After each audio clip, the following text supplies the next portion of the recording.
Good morning मेरे class 10 के वीर जवानों, कैसे हैं आप लोग? ठीक है ना? तो चलिए इस ठीक की घड़ी को और ठीक बनाते हैं। बोलिएगा कैसे? तो आज हम लोग सीखेंगे प्रतिस्थापन विधि से हल। क्या सीखेंगे? प्रतिस्थापन विधि से हल, वो भी रूट वाला सीखेंगे। क्या वाला? रूट वाला, है ना? इस तरह के क्वेश्चन आपको बोर्ड एग्जाम में रहता है। तो बस आपको क्या करना है, ध्यान से सिर्फ देखना है, अब बस चुटकी बजाते सीखना है। तो देखिए क्या करना है प्रतिस्थापन विधि में, जो हम आपको सिखाते हैं। सबसे पहले आपको एग्जाम में दो को समीकरण दे देगा, इस तरह से आपको लिख देगा, है ना? और समीकरण देने के बाद क्या करना, आपका काम क्या करना है कि इसका नामकरण कर दीजिए। नामकरण करने से हो जाता है, नाम एगो दे दीजिएगा, तो नाम देने से हो जाता है ना, उसको बुलाने में आसानी होता है, पुकारने में आसानी होता है कि नहीं? किसी का नाम अगर हो, कुछ भी हो, है ना, तो उनको आसानी से बुला लीजिएगा। अगर नहीं नाम दिया रहे तो क्या कीजिएगा, ए जी, सुनिए जी, अहो, ये सब ना बोलते हैं, है ना? तो यहाँ पे भी वही काम करना है आपको, एक नाम डाल दीजिए। तो चलिए क्या करते हैं, हाल में लिख दीजिए √2x प्लस √3y बराबर 0। समीकरण क्या नाम धर दिए? एक नाम धर दिए।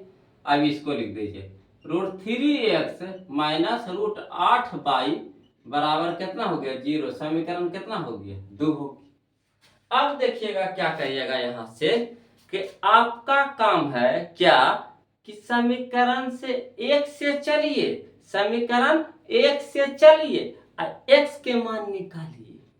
कितना आसान है, एक से चलिए और x के मान निकालिए। आसान है कि नहीं? तो चलिए हम लोग चलते हैं समीकरण एक से।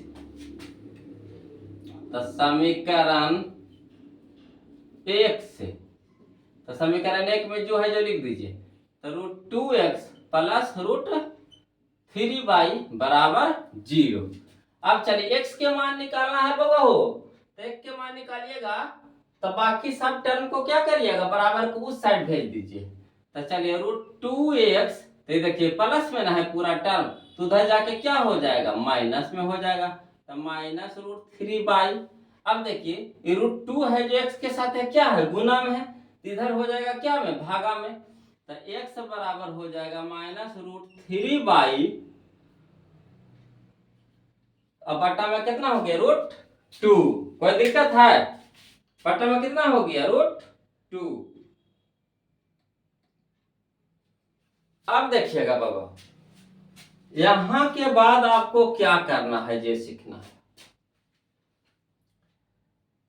x के जो मान जो निकला, इसको एक से ना चले थे, तब समीकरण 2 में रख दीजिए। इसके पहले कहां चले थे, एक से चले थे। अब रखिए x के मान समीकरण 2 में। तो चलिए लिख दीजिए x का मान समीकरण 2 में देने पर, तो चलिए समीकरण 2 क्या है, लिख दीजिए √3x माइनस √8y बराबर 0। अब चलिए x के मान में धर रहे हैं, तो x के जगह ये पूरा टर्म आएगा, है ना, x के जगह ये पूरा टर्म को आएगा। तो चलिए √3, तो √3 है ना, इंटू में ना है x, इंटू लिख दीजिए, x के मान में कितना है, माइनस √3y, अब बटा में कितना, √2। सुंदर से लिख दीजिए √2। अब चलिए माइनस √8y तो रहिए जाएगा, कोई दिक्कत नहीं ना। अब देखिएगा बाबू क्या करना है, यहां से आप जानते होंगे कितना, √3 गुने √3 कितना होता है जी, बताइए, कौन बताएंगे? ईमानदारी से आपको बताना है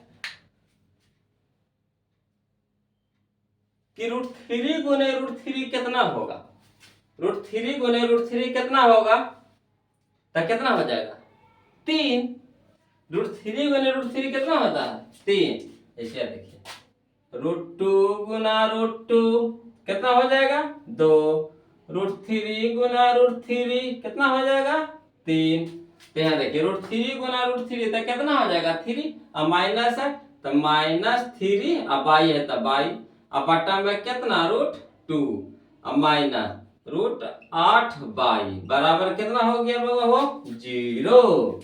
अब देखिए क्या करिएगा जी, अब जानवे करता है भिन्न के घटाव आता है ना जी, तो क्या करिएगा बटा में नहीं कुछ है तो 1 है, तो √2 और x के लसागु कितना हो जाएगा, √2 और x के लसागु कितना हो जाएगा, √2 हो जाएगा कि नहीं हो जाएगा। अब देखिए √2 से √2 में भागा दीजिएगा तो कितना बार में कटेगा, एक बार में। 1 गुने कितना -3y तो कितना हो जाएगा -3y। अब यहाँ माइनस है तो माइनस दीजिए। अब देखिए 1 भागे √2 तो कितना √2 और √2 देखिएगा √2 गुने √8 ऊपर वाला से गुना होता है, तो देखिए एरो में रूट है, एरो में रूट है, रूट कॉमन ले लीजिए तो कितना हो जाएगा 2 गुने 8 यानी कितना हो जाएगा √16। है समझ में कैसे हुआ जी, 1 से भागा दीजिएगा √2 में तो कितना हो जाएगा √2 और √2 गुने √8 √2 गुने √8 तो कितना हो जाएगा √16 8 दूनी के 16 तो √16 हो जाएगा √16। अब y है तो y बराबर कितना 0। अब चलिएगा बगल तो माइनस कितना हो गया 3y और माइनस रूट से निकलेगा 16 कितना में 4 में, रूट से बाहर निकलेगा 16 कितना बन के 4 बन के, तो 4y। आइए देखिए भागा में तो इधर क्या हो जाएगा गुना में, तो 0 गुने कितना √2। अब देखिए -3y या -4y तो -7y बराबर कोई भी संख्या को 0 से गुना करते कितना हो जाता है 0। अब y बराबर 0 बटा कितना -7। अब 0 में कोई भी संख्या से भागा दीजिएगा तो कितना आएगा बउआ हो 0। तो x के मान कितना आ गया हमारा 0। कोई दिक्कत है यहाँ से, यहाँ तक कोई दिक्कत है। देखिए क्या किए, सबसे पहले समीकरण के नाम रख दीजिए, उसके बाद समीकरण 1 से चलिए, तो समीकरण 1 से चले 1 से चलिएगा तो किसको मान निकाले x के मान निकालेंगे। अब x का मान किस में रखेंगे समीकरण 2 में रखेंगे, तो 2 से किसका मान आएगा y का मान आएगा। अब y का मान अब क्या करेंगे तो समीकरण 1 में रख देंगे। तो चलिए लिखते हैं y का मान समीकरण 1 में है ना देने पर, तो चलिए होगा समीकरण 1 क्या है √2x प्लस √3y बराबर कितना हो गया 0। अब चलिए √2x प्लस ये कितना हो गया हमारा √3 या y के मान कितना है 0 तो गुना 0 बराबर कितना 0। तो √2x अब देखिए कोई भी संख्या के 0 से गुना करिएगा तो कितना आ जाएगा 0 बराबर कितना हो गया 0। अब चलिए तो 0 में कोई भी संख्या के जोड़िएगा तो कितना आ जाएगा उतने ना आ जाएगा, तो √2x बराबर कितना 0। अब चलिए ये देखिए x है ये रूट के साथ है क्या है गुना में है, तो ये √2 कहाँ जाएगा भागा में जाएगा, तो x बराबर कितना हो जाएगा 0 बटा √2। अब x बराबर √2 से भागा दीजिए 0 में कितना बार में कटेगा 0 बार में, तो 0 आएगा। तो इसीलिए लिख सकते हैं x बराबर 0 और y बराबर 0। तो बताइए कैसा लगा, अच्छा था, ठीक था कि नहीं बताइए, ठीक था ना जी, मजा आया कि नहीं आया, आसानी से सीख गया कि नहीं, झूठ नहीं बोलिएगा, सच्चे सच्चे ईमानदारी से बताइएगा सीखे कि नहीं सीखे, सीखे ना। कहीं दिक्कत लग रहा है, कहीं कहीं दिक्कत है, अगर दिक्कत है तो कमेंट कीजिए, फटाक से उसका जवाब देंगे हम आपको, है ना। तो अच्छा लगे तो वीडियो को लाइक कर दीजिए, है ना, और चैनल को सब्सक्राइब कर दीजिए अगर नए हैं तो। अब इसी तरह से वीडियो हम आपके लिए लाते रहेंगे, जो आपके एग्जाम में क्वेश्चन पूछ रहा है ना, उस टाइप के हम क्वेश्चन आपको लाते रहेंगे। हो सके तो ये सब क्वेश्चन बार बार पूछते रहता है, तो इसको एक बार 2 बार रिवीजन कर लीजिएगा, है ना। और फिर हम लोग मिलते हैं अगले वीडियो में, तब तक के लिए जय हिंद।